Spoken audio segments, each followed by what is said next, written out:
Ayan na. O, sige, step. Tulog na kayo. Sensya na. Sa disturbo. Hello. Ana, nagpadidi si Ana. Yan, guys. Diyan ka lang, Ana. Padidi ka muna. Sige na, ha? Padidi lang, ha? Ayan. See, pinutulan ko ng buhok si Ana. Lahat sila, guys. Kasi, mainit ngayon. Sobrang init. Ayan, no? Papantay yung pagputo ng buhok. Pantay kay ano, gunting lang ang gamit ko. Ayaw nila nung ano, yung pang grooming nila na di kuryente. Kasi maingay, ayaw nila ng maingay. Ayan. Kasi lang dumede. 5 ano yan, babae. Yan guys.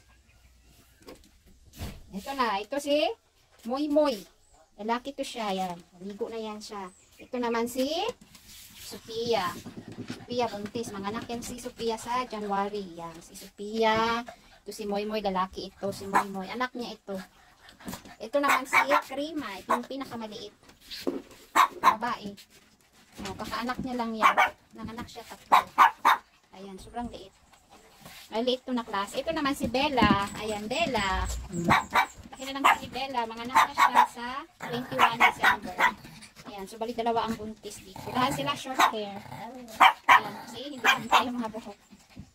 Ayan. Ito naman si Yoyo. Ito yung tatay ng mga buntis. Yung nakabuntis. Kay Bella. Ayan si Bella. Oh. Grabe kapal ng buhok niyan.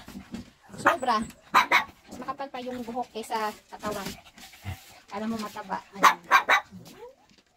So, yun si Krima. Si Krima yun. Bella. Ayan si Bella. Ayan. Si Krima, tsaka si Bella, mag-ina yan. Matanda na yan si Bella, 5 years old. Si Krima, 2 years old.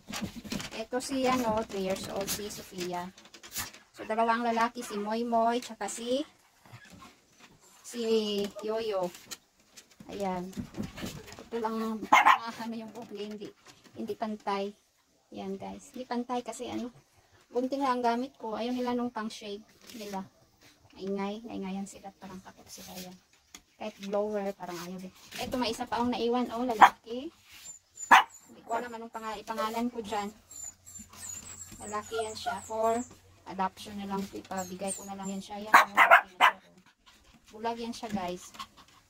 Kasi dapat, yan siya na infect or parang siya sa, hindi niya kaya yung injection noon, nung 2 months old pa lang siya. Sobrang liit kasi niyan, 200 grams na yan siya before. Ayan, malaki na siya. So, dapat, pag magpa-vaccine ng aso, dapat, sila yung mga 500 grams na, yung kaya na ng katawan nila. Kaya yung effect sa kanya.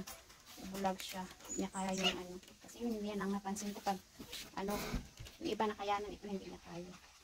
Ayan siya, Lalaki yan, gwapo sana yan siya. Liver lang yung mga aso. Kung maliit na klase na Shih Tzu, ito sila. Medyo may mga malalaki, may malaking Shih Tzu. Ito lang isa, lalaki. Ayan, yan maliit. Si Bella, Bella, mga anak si Bella. Ayan, inupitan ko sila guys ng buhok. Dahil sobrang init ngayon, grabe. Kahapon hindi ako naka-video dahil grabe yung dito sa, malapit din kami sa Jensan. Siguro mga Jensan is 30 minutes. From 2P, South Cotabato to Jensan, 30 minutes, sobrang grabe ang lakas ng kahapon. Lakas ng, tawag dito ng lindol. 7.2 yata kahapon. Hindi mo alam, yung iba, yung sa Facebook, 7.2 magnitude na lindol. Sa balita naman kagabi, 6.8 magnitude na lindol. Pero grabe ang lakas. Ito kahapon yung sakyan, kala ko matumba na to kahapon. Ayan. Grabe, sobrang lakas. Buti dito kami sa nakaabot yung lindol dito sa Rangani kasi So sa Rangani, Jensan, tapos sa Cotabato, yung Tupi, sa Tupi, and then Coronadal City. Yan, malapit lang yan sila guys. So kahapon, grabe, sobrang namin kahapon. Natakot din sa sobrang lakas ng lindol. Anong gusto mo? Anong gusto maglaro? Labas? Gusto niyong lumabas? Ayan na sila guys, madalaki na. They already start eating yan. Kumakain na to sila guys ng table food. So yung pagkain nila is yung suam or baby food na yung bigas na giniling. Pag pumunta ka ng palengke, mayroong bentang suam. Suam ang pangalan. Tapos binuboil lang siya and then lagyan ng egg, yung boiled egg. So marami kaming eggs dito, yung 12 eggs. Saka milk yan. Kaya tingnan nyo, ang laki ng mga tiyan nila. Lakas nilang kumain yan. So mag 2 months na to sila sa 7, December 7. Ayan. Yung dalawa dyan is for adoption. Puro to sila babae. This is 5 female. 6 puppies. Ayan. So kain lang yan nila. So they will sleep na. Ayan.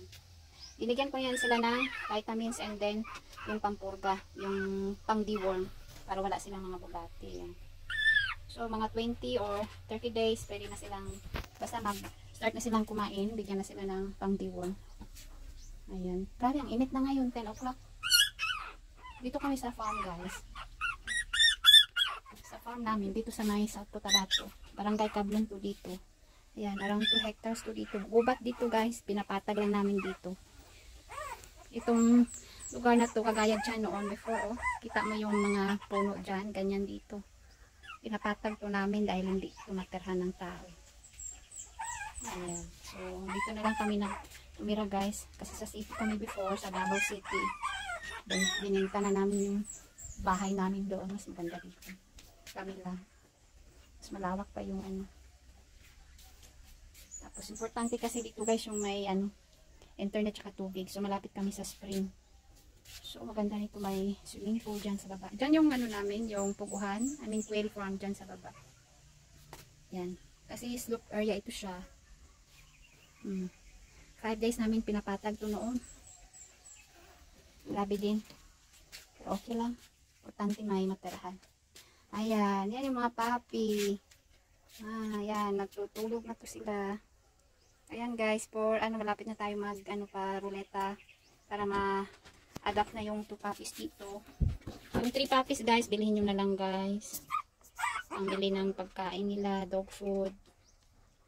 Itong ano, maganda ang kulay nito oh. Ito siya. Ayan, sorry, wait. Ayan. Ito malaki. Kung nag-breed ka ng aso, ito guys, oh, malaking klase ng aso. Ayan. Ayan. Ito oh. Malaki to siya.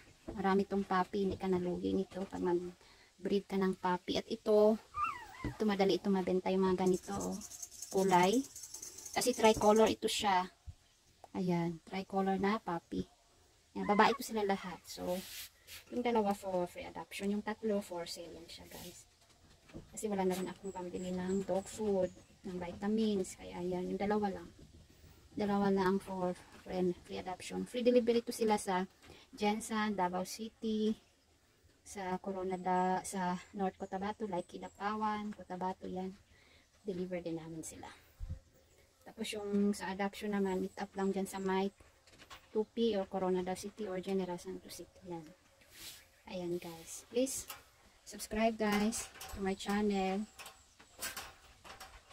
Ayan. Pwede na to silang i-release sa ano, 22 na this month. 22, mag 45 day old na sila. 45 days. Kasi malakas na rin silang kumain. Tsaka yung mama nila, ano na lang din, mga 5 minutes, ayaw niya na magpadili kasi naubusan na siya ng gatas. So, kasi nag-start na rin kumain to sila. Yan. O, sige papi, tulog na kayo ha. Kumain na kayo kanina. Thank you guys for watching. God bless. Bye.